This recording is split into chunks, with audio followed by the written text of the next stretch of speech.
प्यारे कानूनी अधिवक्ताओं, हमारे साथ आज 9/6/23 को अधिवक्ताओं के अधिकार की जो एक लड़ाई चल रही है, जो हमने पिछली बार भी आपको बताया था 21/5/23 को कई वीडियोस हमने इस विषय में बनाई हैं कि कानूनी महिला अधिवक्ता लीलावती जी के ऊपर जिस तरीके से अमानवीय व्यवहार PS अमन विहार के पुलिस ऑफिसर ने किया, जिसमें मानवता की सभी हदें पार कर दी। और ख़ास तौर से मैं ये बताना चाहता हूँ कि एक अधिवक्ता का रोल हमारे समाज में, जुडिशरी में, न्याय में कैसे रहता है।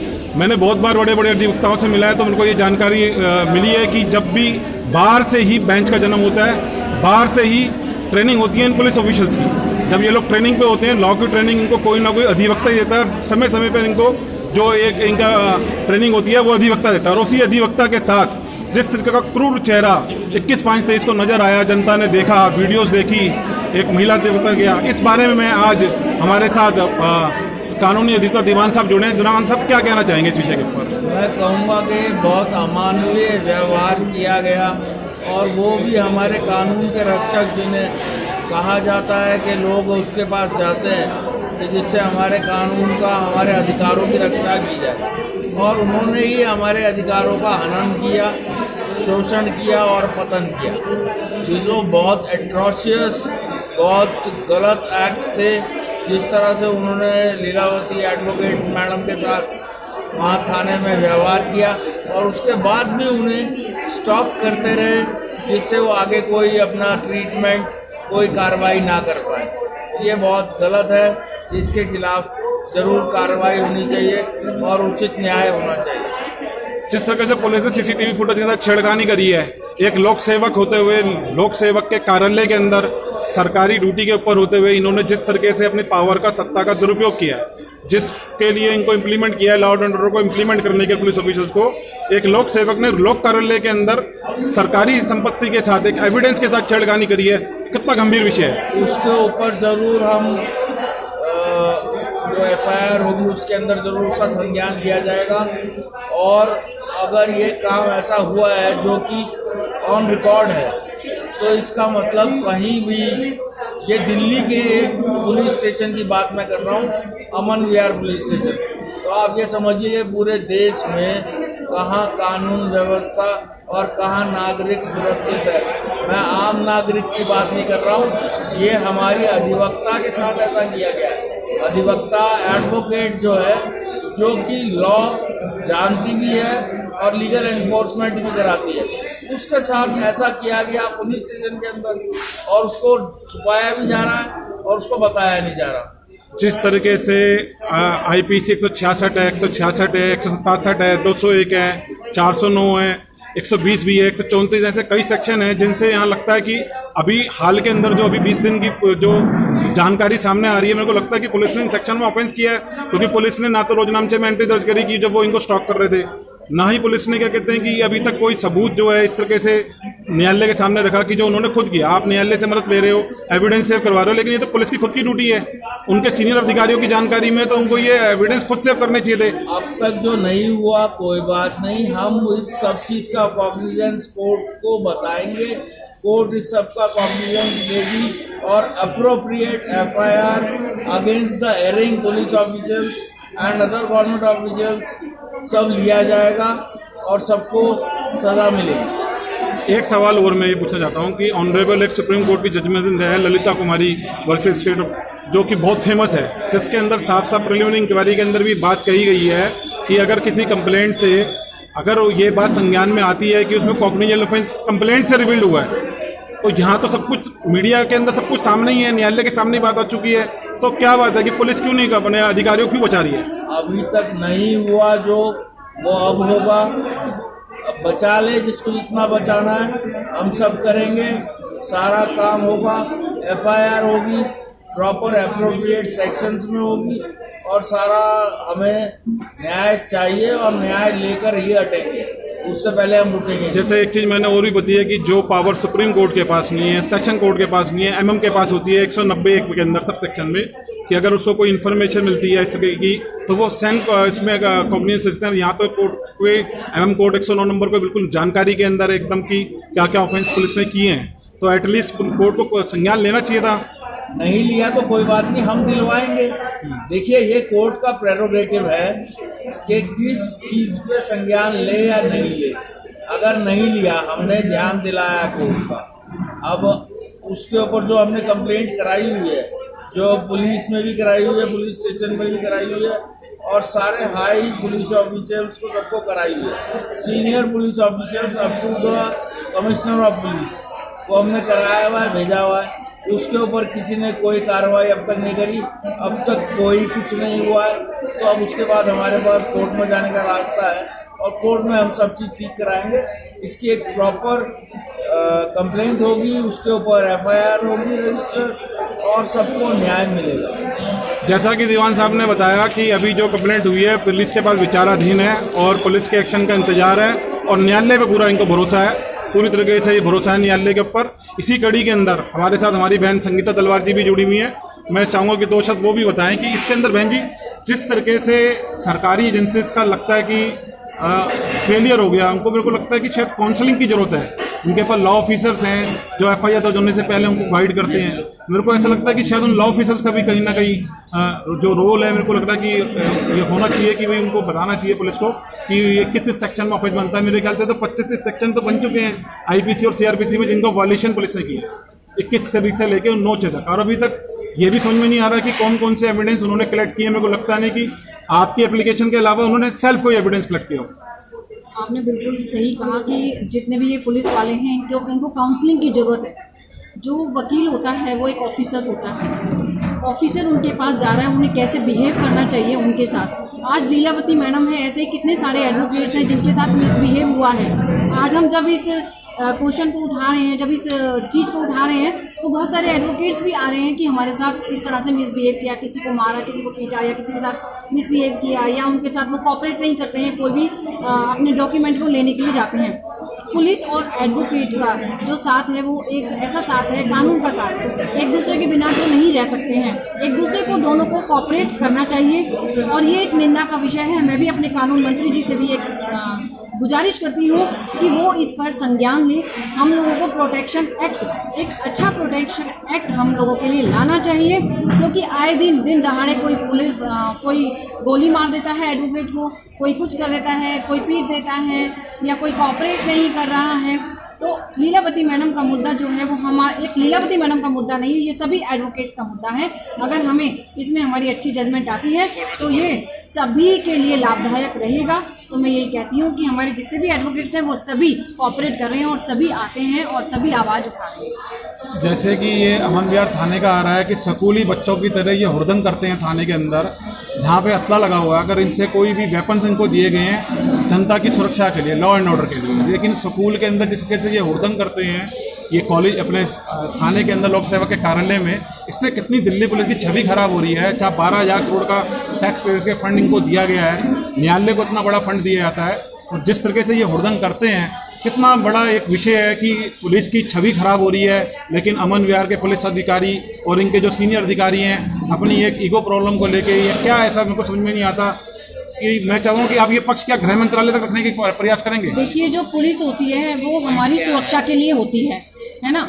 आज क्या है, ये सुरक्षा ना करके हमारे ही अधिकारों को ये छीन रहे हैं और हमारे ही साथ बदतमीजी कर रहे हैं। और कानून व्यवस्था बिल्कुल सही होनी चाहिए। जो कानून व्यवस्था है दिल्ली की वो बिल्कुल खराब हो रही है, अस्त व्यस्त हो गई है। एक तो ये तो देखिए एडवोकेट है, एडवोकेट के साथ ऐसा हुआ।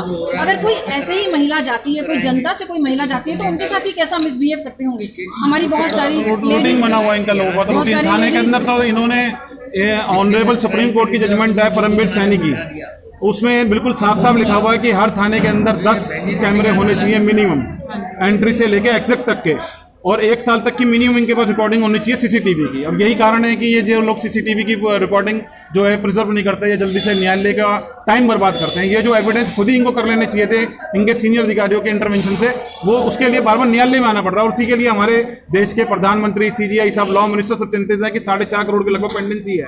पेंडेंसी खत्म कैसे होगी? क्योंकि पुलिस काम नहीं करती और हर चीज़ के लिए न्यायालय में आना पड़ता है। एवं कोर्ट में जाओ, फिर रिवीजन में जाओ, फिर हाई कोर्ट में जाओ, आर्टिकल 226 में जाओ, मैंडेमेस्ट्रेट में जाओ, ऐसा कब तक चलेगा? देखिए, जब सीनियर ही मिले हुए होंगे हम जो है एसीपी के पास जाते हैं, डीसीपी के पास जाते हैं, एसएचओ के पास जाते हैं, हमें लगता है ये सीनियर है, चलो जो हवलदार वगैरह हैं वो तो बिल्कुल नीचे लेवल के आ जाते हैं, उनसे तो हम कोई उम्मीद ही नहीं कर सकते। लेकिन एसएचओ जो है एक थाने का इंचार्ज होता है, एसीपी उससे ऊपर होता है, जब वही मिसबिहेव कर रहे हैं, जब वही सबकी साजिश रच रहे हैं, वो जब इन सबका साथ दे रहे हैं, तो हम किससे उम्मीद रखेंगे? जो हमारे रक्षक है वही हमारे भक्षक हो रहे हैं, है ना? देखो, मैं साथियों एक बात और बताना चाहता हूँ हमारी बहन संगीता तलवार के बारे में, कि मैं पिछले कई सालों से इनके जानता हूँ, क्योंकि ये एक बहुत अधिवक्ता के अलावा इनके जीवन जो है एक समाज सेवक के रूप में है। छोटे छोटे बच्चों के बीच में जाके उनको किताबें बांटना, क्लस्टर एरिया के अंदर जाना, पिछले कई साल से मैं इनकी रिपोर्टिंग करता आ रहा हूँ। तो इनकी भावना इस केस में भी यही है कि आम जनता के इंसाफ के लिए, जिसके लिए केंद्र सरकार प्रयास कर रही है, गृह मंत्रालय प्रयास कर रहा है, दिल्ली पुलिस के कमिश्नर प्रयास कर रहे हैं, सुप्रीम कोर्ट प्रयास कर रही है, हाई कोर्ट प्रयास कर रही है, सभी लोग प्रयास कर रहे हैं, फिर ये लोग पुलिस जो ग्राउंड लेवल पर करती है, इसका हम घंघोर निंदा करते हैं शब्दावली के माध्यम से। और एक बार दीवान साहब जी कुछ और कहना चाहते हैं। मैं ये बताना चाहता हूँ, अभी हमारी अधिवक्ता बहन ने बहुत अच्छी बात करी और मेरे ध्यान से जरा सी बात चूक ये हो गई कि अभी थोड़े दिन पहले एडवोकेट प्रोटेक्शन एक्ट लागू करने के लिए हमारे यहाँ स्ट्राइक करी गई थी, वर्क एब्सटेन किया गया था। अब आज ये सब होने के बाद जो एक एडवोकेट हमारी बहन लीलावती जी एक कोर्ट के काम से एक एफआईआर की कॉपी लेने के लिए थाने में गई और उनके साथ इतना दुर्व्यवहार और इतना उनके साथ मार पिटाई हो गई, यहाँ एडवोकेट्स एक्ट काम आता और यहाँ एडवोकेट्स एक्ट प्रोटेक्शन बनती और यहाँ उसके अंदर हम उसके अंदर कुछ कर पाते। अब भी अगर दिल्ली सरकार या यूनियन ऑफ इंडिया ये एडवोकेट प्रोटेक्शन एक्ट नहीं लागू करते और इसको पूरे ऊपरी तौर पर नहीं लागू करना है कि ये नहीं कर सकते, वो नहीं कर सकते, it shall be enforced and implemented to the fullest, कि हर जगह जहाँ भी लीगल काम के लिए या जैसे काम के लिए एडवोकेट जा रहा है उसकी प्रोटेक्शन हो। ये नहीं कि जो एक प्रोटेक्शन एक्ट बना दिया और उसके बाद हम चिट्ठियाँ लगाते रहे, कंप्लेंटें लगाते रहे और कुछ होगा। चलो, ये बहुत अच्छी बात आपसे जुड़ गई है। अब आप ये बात चूंकि कड़ी एडवोकेट प्रोटेक्शन एक्ट पे आई गई है, तो यहाँ में मैं एक दो सवाल आपसे और पूछूंगा कि जैसे दिल्ली में आपने देखा है कि जुडिशियल ऑफिसर्स के लिए एक जुडिशियल रेजिडेंशियल कॉलोनी बनी हुई है, पुलिस वालों ने पुलिस कॉलोनी बनी हुई है जिसमें कांस्टेबल के स्तर के लोगों को भी फ्लैट मिले हुए हैं। उनका ये मानना होता है कि भाई हम कोर्ट के अंदर आते हैं, अपराधियों केस लड़ रहे हैं, हमारे और हमारे भी बच्चों की जान को खतरा है, उनके लिए स्कूल खुले हुए हैं, उनको बहुत सारे इसके की सुविधा दी जाती है, कम्युनिटी हॉल खुले हुए हैं। तो जो बाहर से हैं, जो आपकी बड़े स्तर के ऊपर लोग हैं, बाहर से ही जन्म होता है, जैसे कि बार बार ये सवाल उठता रहा है, तो कभी वो इस चीज़ को क्यों नहीं महसूस करते कि जो अधिवक्ता है उसके लिए एक रेजिडेंशियल कॉलोनी बने, उन अधिवक्ताओं के लिए चैम्बर्स प्रॉपर मिले, जो आज तक की 70-75 साल की व्यवस्था के बाद भी आज चैम्बर, एक अधिवक्ता चैम्बर के लिए परेशान है। दिल्ली एनसीआर से बंदा आता है अधिवक्ता। हमारी बहन लीलावती जी के साथ जो ये हादसा हुआ, इसने बिल्कुल ये एक तरह से कपाट खोल के रख दिया है कि एडवोकेट प्रोटेक्शन एक्ट की कितनी सख्त जरूरत है। एक एडवोकेट रेजिडेंशियल कॉलोनी की जरूरत है, एडवोकेट के बच्चों के लिए स्कूल के अंदर एडमिशन की जरूरत है, अच्छी क्वालिटी की एजुकेशन की जरूरत है। सरकार इस तरफ आखिर मेरे को समझ में नहीं आता कि कहीं ना कहीं क्यों फेल हो जाती है, क्यों इग्नोर करती है एडवोकेट्स की लॉबी को। 17 लाख एडवोकेट्स हैं हमारे देश में, आज़ादी से पहले से लेके अब तक कमांड हमेशा अधिवक्ताओं के हाथ में रही है। आज कोई भी राजनीतिक पार्टी हो, कमांड उनके हाथ में है, अधिवक्ताओं के हाथ में। तो जब लोग वो ऊपर जाते हैं, राज्यसभा में जाते हैं, लोकसभा में जाते हैं, चुनाव जीतते हैं, हर स्तर के ऊपर वो हैं, पार्षद पे हैं, विधायक पे हैं, सीएम के पास हैं, उनके एडवाइजर हैं। तो मुझे ये समझ में नहीं आ पाता कि अधिवक्ताओं के अधिकार के, उनके बच्चों के अधिकार के लिए सरकारें आखिर अपना रवैया क्यों डिले किया हुआ है, ये प्रोटेक्शन एक्ट को क्यों इतना अटकाया। अब ये बिल्कुल उपयुक्त समय आ गया है कि अब इस दिशा में जरूर कदम उठाया जाए और कार्यान्वित किया जाए। सिर्फ बातों से, सिर्फ लेख लिखने से मैं समझता हूँ हम लोगों को संतुष्ट नहीं होना चाहिए। अब इसको कार्यान्वित करेंगे तभी मानना चाहिए, वरना सबको इसके अंदर आवाज़ उठानी चाहिए। ये एक संघर्ष है जो कि ख़त्म नहीं होना चाहिए जब तक कि पूरा ना हो जाए। बहुत धन्यवाद। आपका बहुत बहुत धन्यवाद। हमारी बहन लीलावती जी भी हमारे बीच में बैठी हैं। आज तो मैं इनसे सवाल नहीं करूँगा क्योंकि थोड़ा सा मानसिक स्तर पर इनको पीड़ा बहुत है इस केस के अंदर और परेशान भी है काफ़ी। लेकिन मैं ये जरूर प्रयास करूंगा कि आज इसके साथ उन सभी 17 लाख कानूनी अधिवक्ताओं से, सरकार के उस हर कमरे के अंदर बैठे हुए प्रतिनिधि से, जनप्रतिनिधि से सबसे मेरी हाथ जोड़ के प्रार्थना है कि ये हमारे समाज का एक ऐसा हिस्सा है जो लोग सोशलिटी करते हैं, जो लोग हमेशा बड़े से बड़े हमारे देश के अभिमान के लिए, हमारे देश के स्वाभिमान के लिए अंतर्राष्ट्रीय स्तर के ऊपर आज हमारी जुडिशरी को दुनिया देखती है, उनके लिए ये लोग लड़ते हैं कोर्ट के अंदर। प्रतिदिन इनकी जान खतरे में होती है। अभी लखनऊ का किस्सा आया कि कोर्ट के अंदर दिन दहाड़े गोली चली है, लोगों ने देखा है। जुडिशरी इवन जज तक की भी सुरक्षा घेरे के अंदर है। अगर आज एडवोकेट प्रोटेक्शन आता है, क्योंकि किसी भी कोर्ट के अंदर 150 एडवोकेट हमेशा रोज होते ही हैं, तो अगर एडवोकेट प्रोटेक्ट हो जाएगा, उसका परिवार प्रोटेक्ट हो जाएगा, तो मुझे लगता है कि जुडिशरी से जुड़ा हुआ हर वर्ग, हर पिलर कहीं ना कहीं प्रोटेक्ट हो जाए। तो ये मैं सरकार से हाथ जोड़ के प्रार्थना करूंगा कि ये बहन लीलावती का मुद्दा ना समझे, और कभी जब ये एडवोकेट प्रोटेक्शन एक्ट आए तो उसके अंदर एक पहरा, एक लाइन जरूर ये किस्से की, संगीता तलवार जी की, दीवान जी की, लीलावती जी के नाम से जरूर लिखी जाए कि जो ये बार बार उठती रही है बातें कि इस प्रोटेक्शन एक्ट के साथ उनके परिवार की भी सुरक्षा करी है, उनको आवश्यक होने की प्रोटेक्शन। हाँ बहन जी, देखिए, जो जस्टिस डिलीवरी सिस्टम है वो पुलिस और एडवोकेट के आपसी, there are 3 pillars of justice delivery system, जजेस, एडवोकेट और पुलिस। और जब तक ये तीनों एक दूसरे से कोऑपरेट नहीं करेंगे, क्या जस्टिस डिलीवरी सिस्टम चल पाएगा? नहीं चल पाएगा। मैं आईओ के बुलाने से वहाँ गई और आईओ वहाँ से पुलिस स्टेशन से चली गई। सिर्फ मेरा मुद्दा था, या तो मुझे एफआईआर की कॉपी दे दो या मेरे को उसकी डिटेल दे दो। तो क्या मेरा सबसे बड़ा सवाल ये है, जो मुझे 2.5 घंटे वहाँ उन्होंने टाइम खराब करके, और कोई भी बात नहीं थी, कोई भी ऐसी बात नहीं थी कि 13 मिनट तक कैमरा बंद किया गया और अमानवीयता की सारी हदें अमन विहार पुलिस स्टेशन के पदाधिकारियों ने पार की।